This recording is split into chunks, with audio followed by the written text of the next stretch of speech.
President of the General Assembly, United Nations, UN Deputy Secretary General, Executive Director, UN Women, distinguished ladies and gentlemen.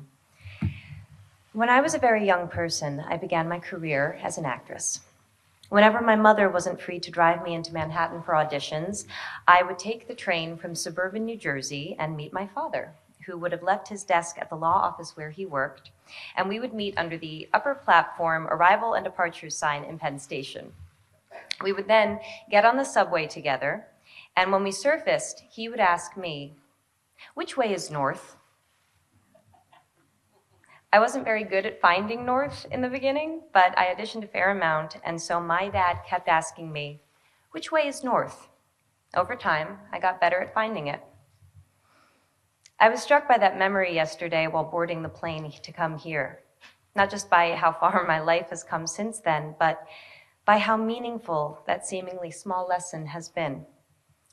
When I was still a child, my father developed my sense of direction, and now, as an adult, I trust my ability to navigate space. My father helped give me the confidence to guide myself through the world. In late March last year, 2016, I became a parent for the first time. I remember the indescribable and, as I understand it, pretty universal experience of holding my week-old son and feeling my priorities change on a cellular level. I remember I experienced a shift in consciousness that gave me the ability to maintain my love of career and also cherish something else, someone else, so much, much more. Like so many parents, I wondered how I was going to balance my work with my new role as parent. And in that moment, I remember that the statistic for the US's policy on maternity leave flashed in my mind. American women are currently entitled to 12 weeks unpaid leave. American men are entitled to nothing. That information landed differently for me when 1 week after my son's birth, I could barely walk. That information landed differently when I was getting to know a human who was completely dependent on my husband and I for everything, when I was dependent on my husband for most things, and when we were relearning everything we thought we knew about our family and our relationship. It landed differently. Somehow, we and every American parent were expected to be back to normal in under 3 months. Without income? I remember thinking to myself, if the practical reality of pregnancy is another mouth to feed in your home, and America is a country where most people are living paycheck to paycheck, how does 12 weeks unpaid leave economically work? The truth is, for too many people, it doesn't. 1 in 4 American women go back to work 2 weeks after giving birth because they can't afford to take off any more time than that. That's 25% of American women. Equally disturbing, women who can afford to take a full 12 weeks often don't, because it'll mean incurring a motherhood penalty, meaning they will be perceived as less dedicated to their job and will be passed over for promotions and other career advancement. In my own household, my mother had to choose between a career and raising 3 children, a choice that left her unpaid and underappreciated as a homemaker, because there just wasn't support for both paths. The memory of being in the city with my dad is a particularly meaningful one, since he was the sole breadwinner in our house, and my brothers and my time with him was always limited by how much he had to work. And we were an incredibly privileged family. Our hardships were the stuff of other families' dreams. The deeper into the issue of paid parental leave I go, the clearer I see the connection between persisting barriers to women's full equality and empowerment and the need to redefine and in some cases destigmatize men's roles as caregivers. In other words, thank you.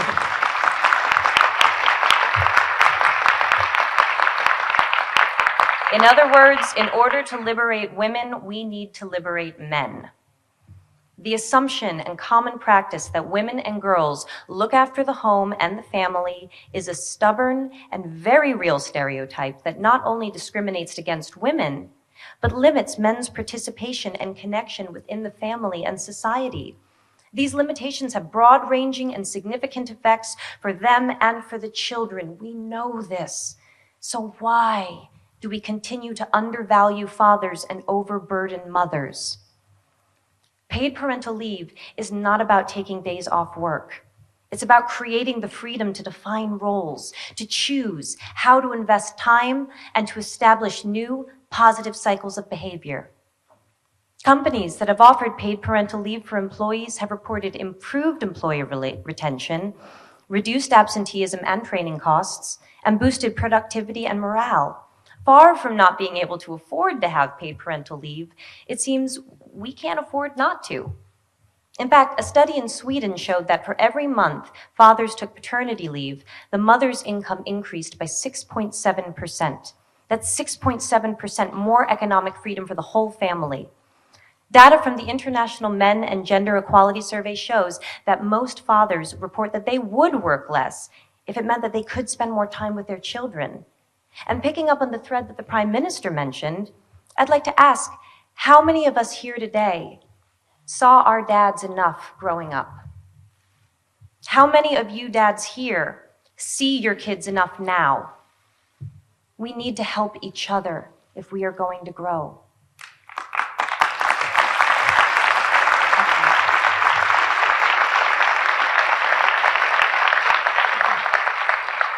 Along with UN Women, I am issuing a call to action for countries, companies, and institutions globally to step up and become champions for paid parental leave. In 2013, provisions for paid parental leave were in only 66 countries out of 190 UN member states. I look forward to beginning with the UN itself, which has not yet achieved parity, and whose paid parental leave policies are currently up for review. Oh, you're going to see a lot of me. Let us lead by example in creating a world in which women and men are not economically punished for wanting to be parents. I don't mean to imply that you need to have children to care about and benefit from this issue. Whether or not you have or want kids, you will benefit by living in a more evolved world with policies not based on gender. We all benefit from living in a more compassionate time where our needs do not make us weak. They make us fully human. Maternity leave or any workplace policy based on gender can, at this moment in history, only ever be a gilded cage.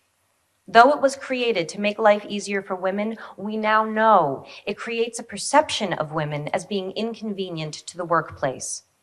We now know it chains men to an emotionally limited path, and it cannot, by definition, serve the reality of a world in which there is more than one type of family.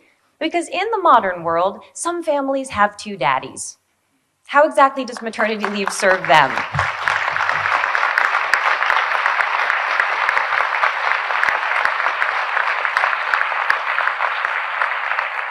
Today, on International Women's Day, I would like to thank all of those who went before in creating our current policies.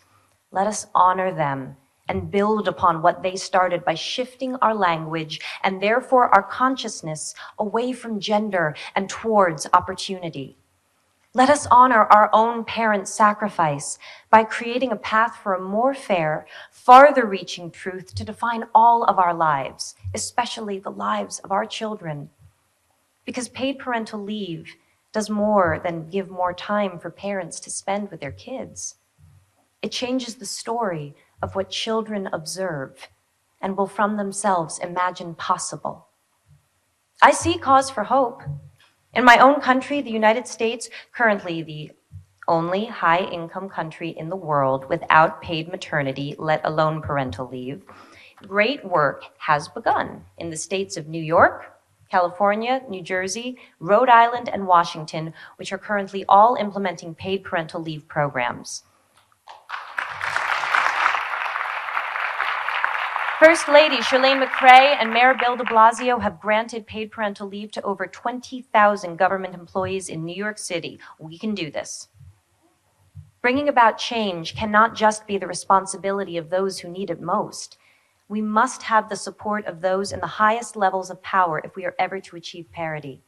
That is why it's such an honor to recognize and congratulate pioneers of paid parental leave like the global company Danone. Today, I am proud to announce Danone Global CEO Emmanuel Faber as our inaugural He for She thematic champion for paid parental leave. As part of this announcement, Danone will implement a global 18 weeks, gender-neutral, paid parental leave policy for the company's 100,000 employees by the year 2020.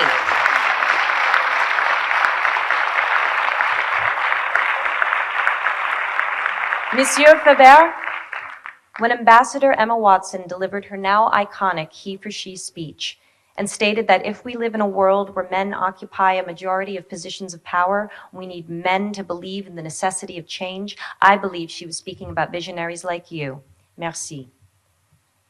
Imagine what the world could look like 1 generation from now if a policy like Danone's becomes the new standard.